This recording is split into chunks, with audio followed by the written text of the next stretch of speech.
अभी तक इकट्ठे नहीं हो पाए, हम वो सर नहीं दिखा पाए, जिससे सरकारों पर दबाव पड़ता और परशुराम जन्मस्थली को इंटरनेशनल घोषित होती। और अब तो इतना बड़ा मौका आ रहा है कि अगर रामायण सर्किट में शामिल हो गई तो एक भी बच्चा शाहजहांपुर जनपद का, मैं ये पूरे गारंटी के साथ कह रहा हूँ, पूरे संकल्प के साथ कह रहा हूँ, एक भी बच्चा यहाँ पर रोजगार नहीं है।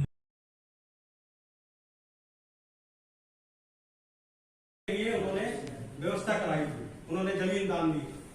तो आप सोचिए, रामगंगा केवल किसी क्षेत्र में बहती है और रामगंगा किसी क्षेत्र में नहीं बहती। सबसे बड़ा प्रमाण यह है कि कानपुर क्षेत्र जिसमें भगवान परशुराम जन्म हुए, ये महाभारत के एक श्लोक में भी इसका जिक्र है, पुराणों में भी जिक्र है।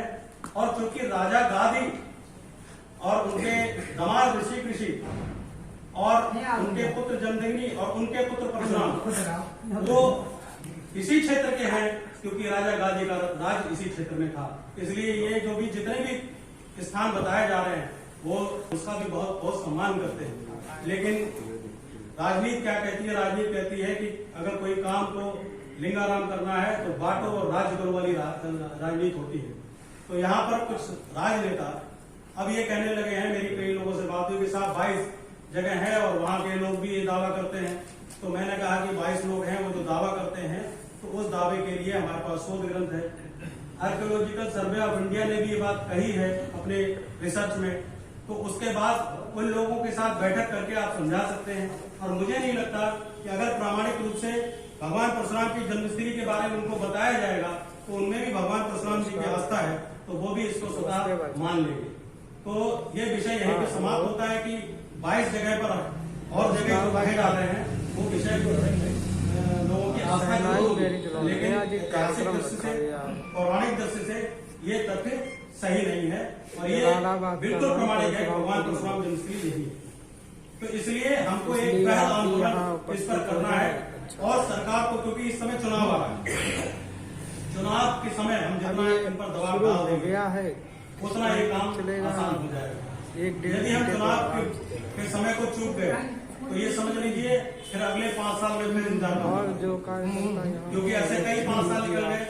हमारे परशुराम जन्मस्थली पर कई नेता है, लेकिन ये होता क्यों नहीं है? कि सिर्फ मुझे समझ में आया 15 साल के संघर्ष के बाद कि मैं सोचता था कि शायद मेरी जैसी भावना होगी, वैसी भावना इन राजनेताओं की भी होगी, वैसे सामाजिक संगठनों की भी होगी।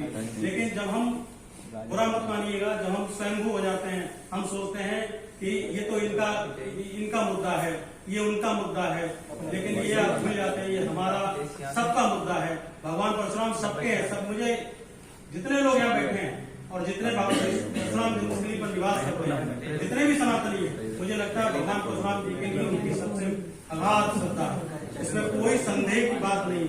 लेकिन इस श्रद्धा को आपको आंदोलन का रूप देना पड़ेगा, इस आस्था को अपने भविष्य के लिए आंदोलन का रूप देना पड़ेगा।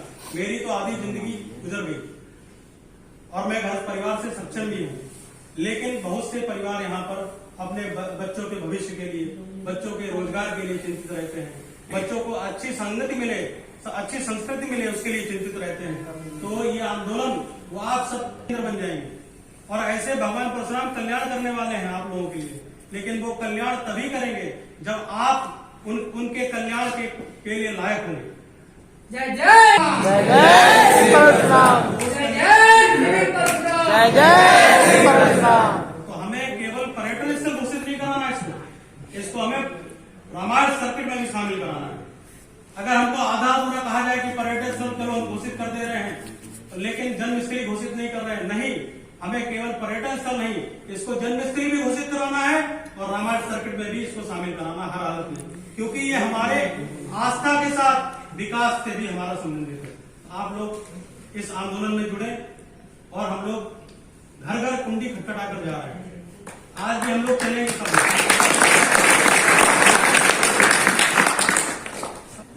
और जब हमने जन्म लिया तो समझ लीजिए कि हमने कोई बहुत बड़े पुण्य कर्म किए होंगे, क्योंकि कोई भी जन्मस्थली हो भगवान की, चाहे वो अयोध्या भगवान श्री राम की हो, चाहे वो काशी विश्वनाथ भगवान की हो, चाहे मथुरा कृष्ण भगवान की हो, और चाहे परशुराम जन्मस्थली जहां पर हम जन्म कर्म किए होंगे, तब हमें यहाँ पर जन्म मिला।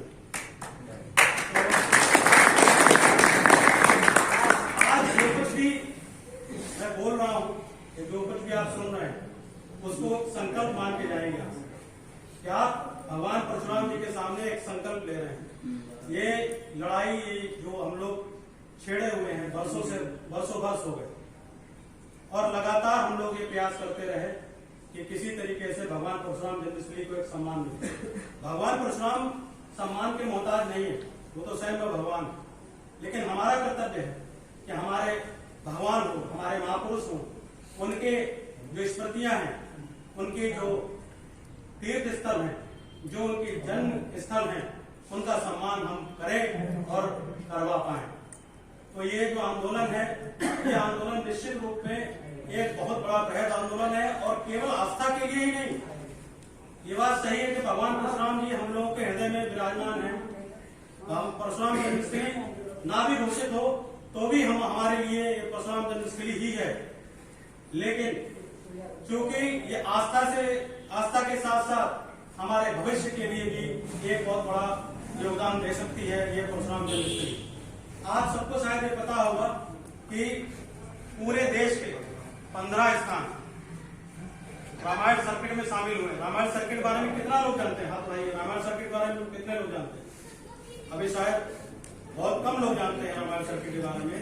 तो अभी जो अयोध्या का मंदिर बना है, जो निर्माण कार्य शुरू हुआ है, उसमें केंद्र सरकार हम्पी पड़ता है कर्नाटक में वहां और रामेश्वरम तक करीब 15 स्थान लिए और इन 15 स्थानों में वो सभी आधुनिक सुख सुविधाएं उपलब्ध होंगी जो अंतर्राष्ट्रीय पर्यटन स्थलों में होती है।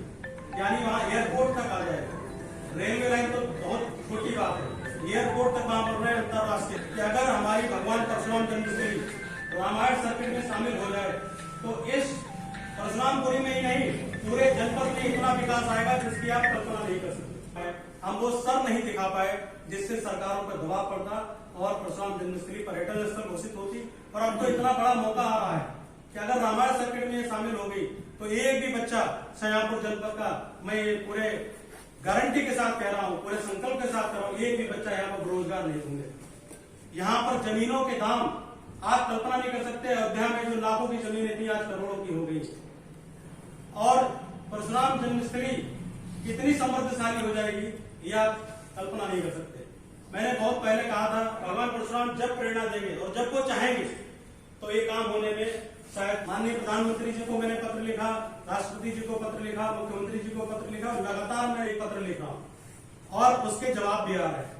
उन पत्रों को पर्यटन विभाग भेजा जा रहा है और कल माननीय प्रधानमंत्री जी आए, जिस तरीके से उन्होंने भगवान परशुराम जी की जन्मस्थली को नमन किया, उनके चरणों में नमन किया, तो कहीं नहीं कहीं उनके दिमाग में ये बात जरूर होगी। और लेकिन हमें भी शांत नहीं बैठना है, क्योंकि या मान लीजिए सरकारें कोई भी हो, चाहे किसी भी दल की हो, उनको जब तक ये नहीं लगेगा कि हमारा वोट बैंक प्रभावित हो रहा है, जब तक नहीं लगेगा कि हमारी कहीं पर हार हो सकती है, तब तक वो किसी भी मांग को स्वतः संज्ञान नहीं लेते। इसलिए हमें इस आंदोलन को इतना बृहद कर देना है कि जब हम सड़कों पर उतरे तो सर ही सर दिखाई पड़े। जय परशुराम, जय जय श्री परशुराम का जय घोष सुनाई पड़े। जय श्री परशुराम, जय श्री परशुराम, जय श्री परशुराम, जय श्री परशुराम। और वो जय घोष इतना बड़ा होना चाहिए कि दिल्ली, केवल यूपी की सरकार नहीं, पूरे दिल्ली की सरकार तक वहां तक जय घोष सुनाई पड़े। जय श्री परशुराम, जय श्री परशुराम, जय श्री परशुराम, जय श्री परशुराम।